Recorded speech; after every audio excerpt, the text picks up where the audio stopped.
last week we talked about 5 kinds of dangerous people, and this week's safety lesson continues in that theme, that once a child identifies, oh, this is a dangerous person, then what do we do about that?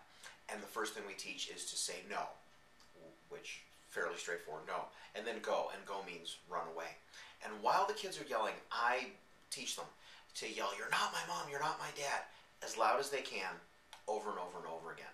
And for obvious reasons, it calls the attention of other adults. It lets people know that this is an unsafe situation so the kids can get the help that they need. It's one of those ways that children protect themselves with their mind, not necessarily with their muscle.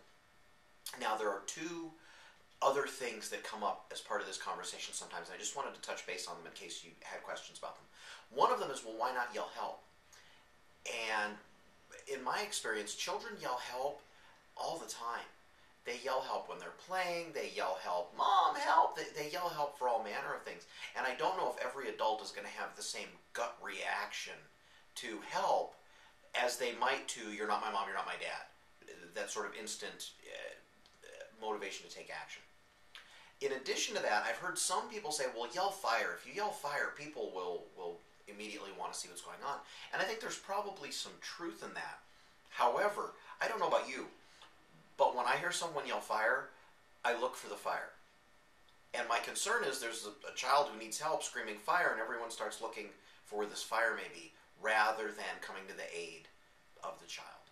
So, once a child has identified 5 types of dangerous people, say no, and then go, which means run away, and need to be yelling, "You're not my mom, you're not my dad." And we feel like that's the best way for them to get the help that they'd obviously need in that situation. Character lesson this week: work first. And here's the underlying idea there. If you were to be cold, you're camping somewhere, and you went to the fire pit and you say, "Hey, fire pit, give me some heat, and then I can go chop some wood." Well, we all recognize it doesn't work that way. There has to be some wood before you get the heat. And by the same token, if you're hungry, it would be extremely foolish to go out and have a conversation with the dirt about getting some corn, which would in turn allow you to plant later on. Also, pretty darn silly. Why? Well, you have to do the work first. When children are in school, it's not as though the teacher puts the grade on the paper and that's what makes the child somehow more competent. It's they need to learn the material and then complete the tasks, and the grade is an indication of that.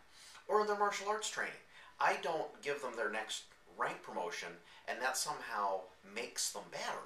They've gotten better, and the promotion is an indicator that it's recognition of that. And as adults, we all recognize very rarely do you get paid before you've done the work. You need to do the work first. And that oftentimes kids try to make those sorts of deals with you as a parent. "Oh, Mom, if you give me a puppy, I'll walk him and clean him and take care of him." It's like, oh, you know what?